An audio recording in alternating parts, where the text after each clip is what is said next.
नमस्कार, दैनिक शिव टाइम में आप सबका स्वागत है। मैं रश्मि शर्मा, कैमरामैन शिवम भगत के साथ। आपने कैप्शन तो पढ़ ही लिया होगा।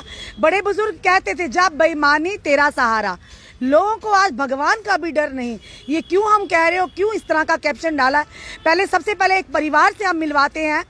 ये स्पेशली एबल्ड हैं, बिल्कुल आंखों से इन्हें दिखता नहीं, यानी भगवान की तरफ से ही इन्हें ये कहेंगे कसम की कि जिस तरह से आंखों से इन्हें दिखता नहीं। और साथ ही साथ ये इनकी पत्नी है और ये इनका छोटा बच्चा है और बीच में जगदीप जी बैठे हुए हैं और ये इनकी माता जी हैं।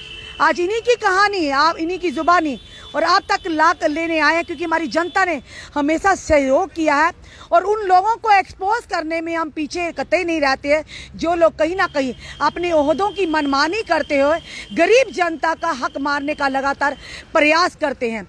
यानी लैंड ग्रैबर तो सुना था, पर साथ ही एक चीज़ ज़रूर कहेंगे, स्पेशली एबल्ड यानी विकलांगों को दिव्यांग का दर्जा माननीय प्रधानमंत्री जी ने दिया था। आम लोगों तो आप लूटपाट करते हैं, पर अब तो आप दिव्यांगों को भी नहीं छोड़ते। यानी उनकी इस कमी का आप फायदा उठा रहे हैं। ये जो व्यक्ति देख रहे हैं, भूषण जी है। एक समय में इनके पिताजी असिस्टेंट कमिश्नर रह चुके थे एग्रीकल्चर विभाग के, और आज इनकी हालत देखिए। आज ये खुद मीडिया के माध्यम से सहायता मांग रहे हैं। यानी कि इन गरीब परिवार का, यानी जो आंखों से बिल्कुल नहीं देखते, दूसरों पर निर्भर है, इनसे इनका छत भी छीना जा रहा है, इनका अधिकार भी मारा जा रहा है। कौन है वो लोग? आज जगदीप जी फिलहाल इनसे बात करेंगे। आज इन्होंने एक प्रेस वार्ता की और हमारा भी कहीं ना कहीं कर्तव्य बनता है कि आम जनता का, गरीब जनता की आवाज़ बनकर प्रशासन और सरकार के सामने आए। जगदीप जी, सबसे पहले आपका बहुत बहुत स्वागत है। आपका भी और आपके माध्यम से तमाम दर्शकों का भी। जगदीप जी, आज एक ये स्टोरी लेकर आए हैं। हम तो सबसे पहले आपका शुक्रिया करते हैं, आपने ये कहानी हम तक लाई और ये जन जन तक कहानी पहुंचेगी। हमारी जनता ने हमेशा हमारा सहयोग भी किया है ऐसी चीज़ों में। क्या कहेंगे? ये बिल्कुल भी आंखों से नहीं दिखता, इनकी पत्नी को भी नहीं दिखता, इनका एक छोटा बच्चा है। कौन है वो लोग जो आज इनको मजबूर कर दिया मीडिया के सामने आने के लिए? देखिए, आज एक संवाददाता सम्मेलन में मैंने इस पूरी कहानी को रखा है। आपकी जानकारी के लिए बता दूं कि बतौर संपादक आज से 4 साल पहले इनकी इस कहानी को बड़ी साफगोई से मैंने तब भी रखा था। एक हिंदी राष्ट्रीय दैनिक के कई पहले पन्ने काले किए थे, लेकिन इंसाफ नहीं मिला। परंतु आज मुझे भरोसा इस बात का है कि जिस मंच पर खड़ा होकर आज मैं आपसे मुखातिब हूँ, वो जम्मू कश्मीर में एक सशक्त विपक्ष की भूमिका में है। लिहाजा मैं मुख्तसर शब्दों में आपको ये बात बताना चाहूँगा। जैसे आपने पूजा और भूषण का जिक्र किया, भूषण जब 5 साल का था तो इसकी आंखों की रोशनी चली गई। ठीक वैसी ही कहानी पूजा की भी थी। तो जब तक इनके वालिद थे तब तक तो ठीक रहा, लेकिन इनके वालिदान के जाने के बाद, माता पिता दोनों के देहांत के बाद, इन 100% नेत्रहीनों की जो पुश्तैनी ज़मीन थी, वो कुछ आप यूँ कह सकते हैं कि लालच की हवस में अंधे हुए कुछ ऐसे भूखे भेड़िए जो हमारे समाज में तमाम तरह की नैतिकता को एक किनारे रखकर किसी भी हद तक जा सकते हैं। लिहाजा मैं आपको ये चीज़ बताना चाहूँगा, अभी कल लंका दहन होकर हटा है, और अगर हम पौराणिक इतिहास को देखें तो रामायण की शुरुआत में एक श्रवण हुआ जो अपने अंधे माता पिता को अपने कंधों पर लादकर तीर्थ यात्रा के लिए निकला था।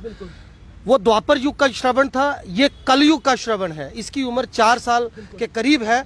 मुझे नहीं लगता कि इसके कंधों में इतनी जान है कि ये अपने इन अंधे माता पिता का बोझ उठा सके।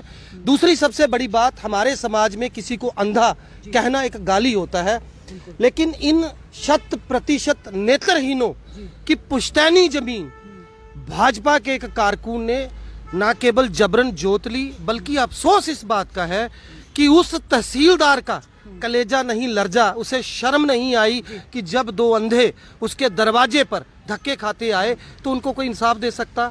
उस एसडीएम को मुझे तो ये कई बार हैरत होती है कि ये लोगों इनको नींद कैसे आती है। तदोपरांत इनका ये पूरा मामला हमारे तत्कालीन गवर्नर सत्यपाल मलिक, जो आखिरी गवर्नर थे, उनके सलाहकार तक भी गया, लेकिन नतीजा 0 निकला। एक और बात अंत में मैं कहूँगा, बाकी ये अपनी कहानी इनकी जो वालिदान है, माता है, वो सुनाएंगी आपको, ये लोग सुनाएंगे। ये मौके के जो विधायक थे उस जमाने के, उनके पास जाते हैं, वो इनको कहते हैं कि आप मेरे घर से दफ़ा हो जाइए। एक दिवंगत सांसद के पास जाते हैं, वो कहता है डोगरी में कि बुढ़िया के करनी तू जमीन। मौके के थानेदार के पास जाते हैं और वो पूरी शर्म बेचकर इनको कहता है कि मैं दलाल बन जाता हूं, आपसे ये मामला निपटेगा नहीं, आप ये रसूखदारों से इनका मुकाबला नहीं कर सकते, तो आप ऐसा करिए अपनी जमीन बेच दीजिए, मैं आपको पैसे दिलवा देता हूं। तो लानत है ऐसी ब्यूरोक्रेसी पर। भाजपा कौन सा कारकुन है जिन्होंने इनको हक मारने मैं का चाहूंगा बकौल पीड़ित परिवार ये आपको पूरी बात बताएं और ये आपको सारा स्पष्ट करेंगे। लेकिन मैं एक चीज आपको कहना चाहूंगा, देखिए आज सरकार को जो गूंगी भी है, बहरी भी है और अंधी भी है, उसे कम से कम इन 100% नेत्रहीनों का दर्द दिखाई देना चाहिए। बाकी की कहानी आप सुनिए इन्हीं की जुबानी। जी धन्यवाद। चलिए, इनकी माता पिता हैं, पूजा जी हैं, ये भी नेत्रहीन है, और ये आपके सामने भूषण जी है, ये भी नेत्र हैं, इनका छोटा सा बच्चा है। चलिए, इनकी माता जी पूजा की माता जी से बात हैं। आंटी जी नमस्ते। आंटी जी तुम पूरी गल दसो, कौन है वो व्यक्ति, कौन है जिन्हें इंदी जमीन मारी है और इन्हें परेशान करने का प्रयास किया जा रहा है? रजेश पैलेस वाले ने, बड़ू पैलेस वाले, उन्हें इंदी सारी जमीन जिंदा बड़ू रजाट है आंटी जी जी जी जिंदा बड़ू रजाट है, उन्हें पूरी जमीन इंदी मतलब ले दी है। इन्हें 2 अन्ने बच्चे न, इनका कोई सहारा नहीं, वो जमीन सहारा ही मैडम, हूँ इनका कोई सहारा नहीं है, ना इनका कोई कमाने वाला है, ना ही कोई दिहाड़ी लाई सकते, ना कोई भीख मंगने वाले न। कियां जमीन ले ली आंटी जी, ये तो सुनो। असें कि अस गए इंदे कोल, जदों थानेदार कोल गए हाँ, जयपाल साहब बोलते कि असें बिच पाओ, जमीन बेची ओड़ो। श्याम लाल कोल जन्ने आं, श्याम लाल ने आख्या, श्याम लाल शर्मा जड़े हैं जी, श्याम लाल शर्मा जी जी कांग्रेस दे, उन्हें वो बोलते कि गेट आउट, ओले कांग्रेस विच है। मदन लाल कोल गए, वो बोलते कि तू के करनी बुढ़िया जमीन, 2 फुलके खंदी रहो चुपचाप बेहियै, जमीन जान दे जिद्धर जा दी है। वो आखदे न जज भी साढ़े न, वकील भी साढ़े न, तुस जमीन नहीं छड़काई सकदे। असें कोर्ट विच मैडम जी केस लाए दा, साढ़े कोल पैसे नहीं हैन हुण।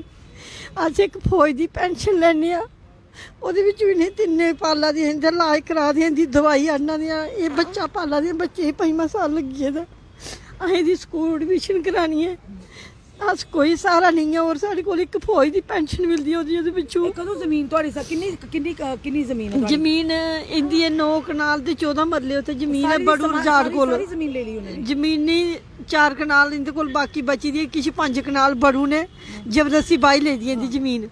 वो आखदे ने कि इंदी मां ने बेची दी, मां इंदी हैनी है, उंदी डेथ होई गेदी है ते आखदे उ'नें बेची दी है। असें कोई पता नहीं है बेची दी नहीं बेची दी। गवर्नर साहब कोल गए, उ'नें कोई गल नहीं सुनी। तहसीलदार कोल गए, DC कोल गए, उं'दे कोल गए, हर जगह अस गए, डिवकाम कोल गए, मतलब SDM साहब कोल गए। कितनी देर हुई तुसें इस केस की? मतलब उन्हें जमीन 2014 कोला लेइयै अस दौड़ा दियां मैडम। 2014 अज 2022 जा भाई ज्यादा 2014 कोला लेइयै अस दौड़ा दियां। थोड़ी सुनवाई नहीं कुदै साड़ी सुनवाई नहीं होई। हर दरवाजा खड़खड़ाइयै हुन घर चुपचाप बेही गेदे आ। घर गुंडे जंदे न साढ़े कोल, ओह् आखदे न भला भाई जमीन बेची ओड़ो, जमीन बेची ओड़ो। जिक गड्डियां लेइयै लोग जंदे न साढ़े कोल, असें परेशान करदे न। असें जमीन कि'यां बेचचे मैडम? है नहीं साढ़े कोल है कि जेह्ड़ी थोड़ी जी बची 2-3 कनाली बची दी है, बाकी सारी उन्हें बाई ले दी क्यों है। बेच रहे हैं? मतलब जबरदस्ती क्यों कर रहे हैं वो आप? जबरदस्ती वाली क्या जबरदस्ती करा दी बात है? इतनी अंधेर नगरी होगी कि जबरदस्ती आपको कहा जा रहा जमीन दो, पहले मार भी ली जमीन, अब और जमीन मारने का प्रयास किया जा रहा है। प्रयास जेह्ड़ी है मैडम वो आखा दी अगली भी बेची ओड़ो। अच्छा ये बच्चा अग्गे केह् करूग? अस मरी रुड़ी जागे, साढ़ी अस पेंशन उप्पर नहीं पाला दे, एह् ना दिहाड़ी लाई सकदे, ना ही भीख मंगी सकदे न। बिल्कुल टोटली नहीं दे सकते हैं। कुछ नहीं कर सकते, 100% जेह्ड़े ब्लाइंड ने, और ओहदे बाद बिच कुछ नहीं कर सकदे हैन। साढ़े मरने बाद इंदा केह् बनूग? असें दी टेंशन पेदी है। असें हर दरवाजा खड़खड़ाई लिया, अस हर जगह जाई लिया। असें एह् आखने आं कि इंदे जेह्ड़ा इ'नेंगी इंसाफ मिली जा, इंसाफ मिली जा। तहसीलदार साहब कोल गए, उ'नें आखेआ 900 रुपया जमा करवाओ, तुं'दी निशानदेही करानी है। उत्थे ना निशानदेही होई मैडम, ना उत्थे किश कीता उ'नें सारा कोई गल नहीं कीती। मतलब सब मिले थे, सारे मिले दे न। SDM साहब हे सतीश शर्मा, उं'दे कोल अस गए, उ'नें आखेआ बड़ू रजाड़ गया, अज्ज रातों रात ताला लग्गी जाग। कोई ताला नहीं लगा मैडम, उं'दे ताले भी खुल्ले दे न। स्टे दे अंदर जमीन भी राह पा देना। असें स्टे लाए दा कोर्ट दा, पटवारी कोल स्टे दा कागज है, तहसीलदार साहब कोल स्टे दा कागज है, थाने बिच जेह्ड़ा दवाना थाने बिच स्टे दा कागज है। ओह् लेकिन उत्थे कोई कुसै कोला नेईं डरदे न, नेईं साढ़ी कुदै सुनाई होआ दी है मैडम। अस हर जगह बज्जियै दिक्खी लिया, हर जगह दौड़ियै दिक्खी लिया, साढ़ी कुदै सुनाई नहीं है। अस मजबूर होइयै असें इस मीडिया दे सामने आना पेआ कि साढ़ा इंसाफ मिले, कि आखिर की मोदी साहब ने लोग ने बड़े भले किते ने, लेकिन सारा कुछ ने भला नहीं किया, सारा कुछ ने भला नहीं किया, सारा भला नहीं किया। हमें भी फील हो रहा आपकी, यानी एक माँ का दर्द आप देखिए जिसके बेटी और दामाद 100% नेत्रहीन है, जो आंखों से देख नहीं पाते हैं, उन्हें किस तरह से लूटा जा रहा है, किस तरह से हरास किया जा रहा है। यानी एक माँ के दिल पर किस तरह से बीती, जो अपनी बेटी का, दामाद का, अपने नातिन का, जो कि उनका जिम्मेदारी उठाए हुए हैं, पर आगे कोई भी रास्ता नहीं नजर आ रहा, कोई भी इनकी मदद को नहीं। यानी आज तक 2014 से आज तक लगातार हर एक दरवाजा खटखटा चुके हैं। यानी इस कदर रसूखदार लोग हावी हो जाते हैं एडमिनिस्ट्रेशन पर, पुलिस पर, यानी इस तरह आप दब जाते हैं। चलिए पूजा जी से बात करते हैं। पूजा जी, क्या कहोगे पूजा जी आप? मैं सारी जमीन जबरदस्ती पाई ली, पर रुझान हो रहे, मैं बच्चा कियां पावां? ਤੁਹਾਡੀ ਆਪਣੀ ਜ਼ਮੀਨ ਹੀ ਨਾ? हाँ जी, सारी अपने ਤੇ जमीन। ਕਿਆਂ ਕਿਆਂ ਬਾਈ ਲਈ ਉਹਨੇ, ਜ਼ਬਰਦਸਤੀ ਕਿਆਂ ਬਾਈ ਲਈ? मेरे मासिया मुड़ा हाँ, ਉਹਨੇ मेरी मम्मी ਲੱਤ टुटी तो वो अपने घर ले गए, तो उन्हें जबरदस्ती मम्मी के आख्या भला मंदिर बनाना है तो जमीन असें बेची ओड़, तो जबरदस्ती उन्हें ले ली साढ़े को। पहले भी ले, पहले भी नवे शहर वाली सारी उन्हें ले ली। ਹੁਣ ਜਿਹੜੀ ਤੁਹਾਡੇ ਕੋਲ ਜ਼ਮੀਨ ਉਹ ਵੀ ਹੜੱਪਣੇ ਦੇ ਚੱਕਰ ਹੈ? हाँ जी, वो भी लाने चक्कर। जगदीप जी एक चीज़ बताइए, 2014 में भी आपने इस केस को पुट अप किया था, आज 2014 से आज 2022 आ गया है, ये किस तरह का निज़ाम है, किस तरह का प्रशासन है, किस तरह की नेतागिरी, किस तरह की गुंडागर्दी है? आखिर विकलांगों को दिव्यांग का दर्जा प्रधानमंत्री जी ने दिया ना, फिर इनकी सुनवाई क्यों नहीं की? देखिए, मैं एक चीज़ आपको और कहना चाहूँगा यहाँ पर जब उपराज्यपाल मुर्मू साहब थे, तो मुर्मू साहब का कैरियर रहा, वो एक वरिष्ठ सचिव रहे सूचना विभाग में। तो जब वो थे तब उन्होंने एक हिदायत जारी की थी सूचना विभाग को कि ऐसी तमाम खबरें जो कोई मीडिया चैनल दिखाता है या अखबार दिखाती है, आप उस पर तुरंत कार्रवाई करें। उस जमाने में कमिश्नर सेक्रेटरी रेवेन्यू को ये आदेश जारी किए गए, बावजूद उसके इनको इंसाफ नहीं मिला।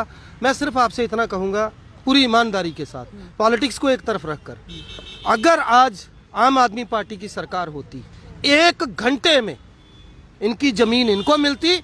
जिन लोगों ने जमीन हड़पी है वो सलाखों के पीछे होते, और वो तमाम अफसर जिनके अंदर की इंसानियत मर चुकी है वो नौकरी से बाहर होते। अफसोस इस बात का है कि जितने लोग हमारी ब्यूरोक्रेसी में बैठे हैं, मतलब मैं कैसे बताऊं आपको, इस हिंदुस्तान को हमने अफगानिस्तान बना दिया, जंगल राज हो गया। आप इन अंधों की जमीन नहीं छोड़ रहे, एक साबुत आदमी के साथ आप क्या करें? क्या करते? बिल्कुल। तो मेरा यही आपसे भी यही इल्तिजा रहेगी, आम आदमी पार्टी इस मामले को बड़ी संजीदगी से ले रही है, क्योंकि हम विपक्ष में हैं और सशक्त विपक्ष की भूमिका में हैं। हम इस मामले को, अगर एलजी प्रशासन कोई कड़ा संज्ञान नहीं लेता इस पूरे मामले पर, क्योंकि इनके आरोप हैं, आपने देखा, चाहे वो मौके का एसएचओ था, मौके का विधायक था, मौके का सांसद था, इवन एसडीएम, तहसीलदार, सब के सब जो है इस मामले में नंगे होते हैं। इस पूरे मामले की जांच होनी चाहिए, इनके आरोपों की सत्यापित करने के लिए भी जांच होनी चाहिए। और एक बड़ी बात, मलकियत थी, मुटेशन थी लैंड की, इंतकाल है इनके नाम पे। अगर ऐसी कोई जमीन कोई जबरन जोत लेता है तो वो सारे का सारा रिकॉर्ड जो है वो सामने आना चाहिए। और अंत में मैं ये कहूँगा, जैसे इन्होंने आरोप लगाया राजेश बड़ू नामक शख्स पर, जो भाजपा का कारकुन माना जाता है। देखिए, जब आप झूठ को ऊंची आवाज में लपेट कर, मुलम्मा चढ़ाकर पेश करते हैं तो वो सच दिखता है, लेकिन अगर उस शख्स ने जमीन खरीदी है, कहीं इनके कहीं हस्ताक्षर हैं, कहीं इन लोगों का कोई रिकॉर्ड कंसर्न कोर्ट में है, अगर ऐसा नहीं है तो इनकी जमीन इनको वापस मिलनी चाहिए। और ऐसे तमाम रसूखदार जो पैसे के दम पर इतनी गरीब मार करते हैं, जेल के पीछे होने चाहिए। धन्यवाद। ये जरूर कहेंगे कि ये जिंदगी एक कर्म है जनाब, कर्मों का फल तो हर एक को भोग कर इस दुनिया से जाना है। शायद आप लोगों को भगवान का डर नहीं है, पर ये मत भूलिए, जैसा करेंगे वैसा भरेंगे, जैसा बोएंगे वैसा ही आप काटेंगे। ये आने वाला समय ज़रूर आपको बताएगा। पर सबसे बड़ी बात है, कितनी विफलता रही है, कितने बेबस है ये परिवार, विधायक हो, सांसद हो, एसडीएम हो, तहसीलदार हो, यानी सब पर एक बड़ा प्रश्न चिन्ह खड़ा हो गया है कि आप लोग क्या चाहते हैं, यानी आप किस तरह का निज़ाम चला रहे हैं। यानी किसी भी रसूखदार के आगे आप हथियार डाल देते हैं, उनके तलवे चाटते हैं, चाहे भले ही इन गरीबों की हाय आपके परिवार पर लग जाए।